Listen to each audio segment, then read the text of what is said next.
fun shoulder workout. Arnold weekend.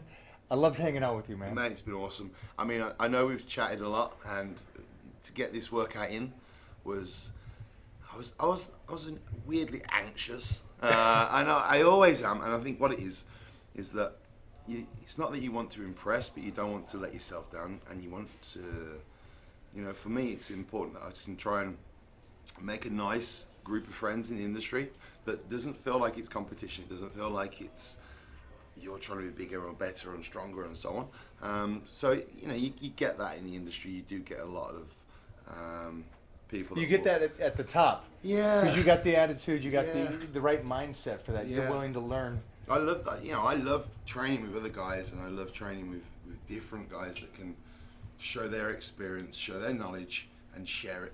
And that's the key. Like you can watch so many people, and it's like they'll tell you a way that they trained, and it's like you didn't train like that. But then to actually train with someone and to see it and then feel it how it works, that for me is brilliant because it allows me to develop myself as an individual, and it allows me to take from what we've done, and it gives me encouragement that there is some very knowledgeable people in the industry, and it's not all fake weights, pretend this, pretend that, and smoke and mirrors bullshit. Wow, I never thought of it.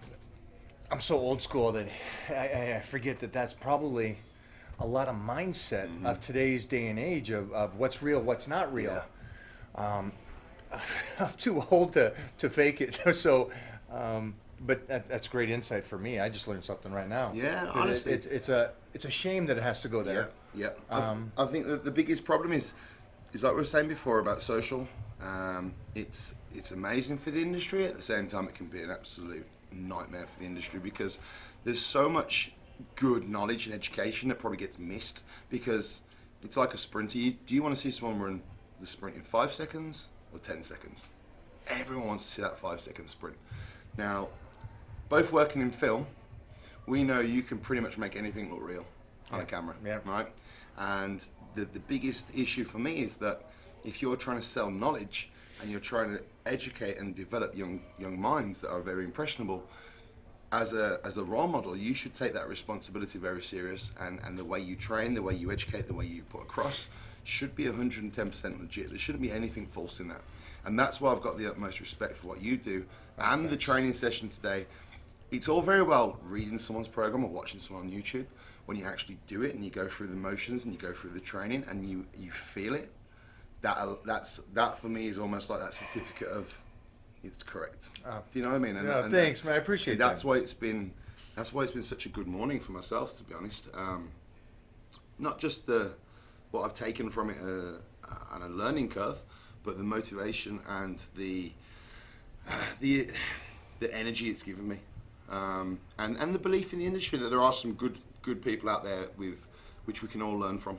Yeah, there's definitely some good people. It's a small elite crew, but it's you made some great points. It's amazing. Social media is amazing, and it is one thing that I've always said that there's a lot of guys that have won, Mr. USA and stuff, but it's the characters, the people that have something deeper that really last in the industry or step out in the spotlight, and you have that. You have that character that you're doing your own path, your own thing, and it's a beautiful thing. You're a very intelligent man. You learn and you're working your craft, which I love. Something I've been lucky enough to do is work with a lot of guys lately that have, and you'll find this, is guys that don't have the ego of trying to man up over the other guy are the guys that are growing. Those are the guys that are ahead of everybody. And you're hungry. You're a beast of a man, and you want to learn, and I love that. Learning for me, I remember listening to a quote, and I think it was Michael Jordan, that he said the day he retires is the day he stops learning. And that for me is something I take into every aspect of life. And if I don't feel like I'm better tomorrow than what I was today, that for me, the passion's gone in that area. So I try and move and switch. No matter how successful I might be in one area, if I don't feel like I'm going forward, I can't carry it on.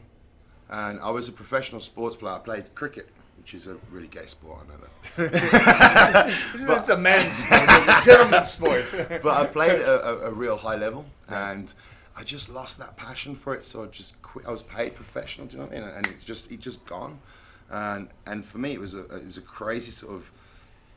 That was probably the time where I really sort of changed from a boy into a man, and I went through a real dark place, emotionally and physically. Dropped a lot of weight. If you've seen my transformation program, well, not program, but the transformation pictures of me, I was probably 2% body fat, and that wasn't a good 2% body fat. That was.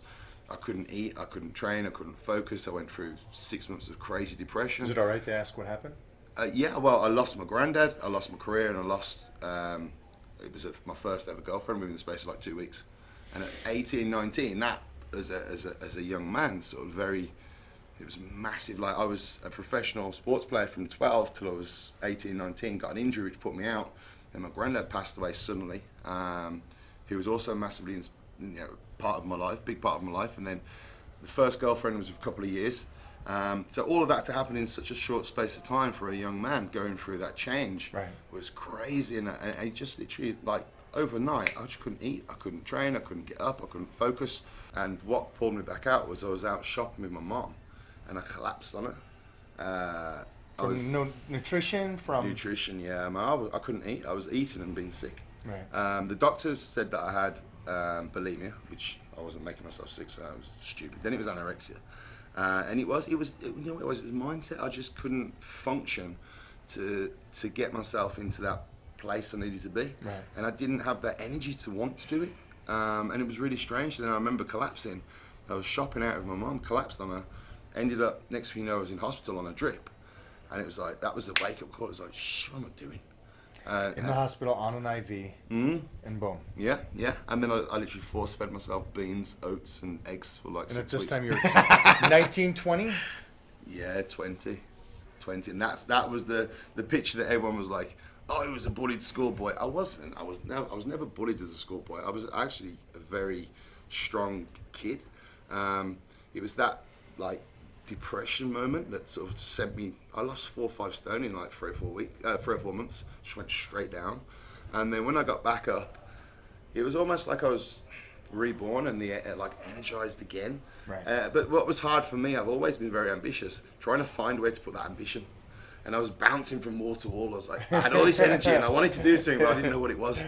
And then I remember getting into all different types of training. I think that's where the gym's really good for people, because it allows every single person to feel good about themselves, no matter what they're doing. You might be doing on the cross trainer, on the treadmill, on the rower, or in the weights room. You can see an improvement every day if you do it properly. Yeah. And I think that's massively important when you're in a dark place, to be able to see that progression, and you can see it happening in front of you, that you can go every day a little bit stronger, a little bit bigger, a little bit better. Baby steps. Yeah, and like that man we spoke to today who was in the army, who said he's dropped all that weight. 200 pounds? Yeah. We talked to a guy earlier that went through a crisis, and he knew he wasn't healthy, and he took off 200 pounds in 1 year. Yeah, and that... Did you see the passion though he had? Yeah, he was shaking, he was so, not nervous, just his energy to tell the story. And that, I could relate to that very much. Complete different end of the scale, but I can relate to it. It's like when you find that goal in life that you need to hit and achieve, and then that hunger to do it, that's what I think makes people successful. I agree with you. I think we got to go through those dark times, and we all go through those dark times. And I think from the outside in, everybody looks at like us and says, "Well, you guys always been kicking ass."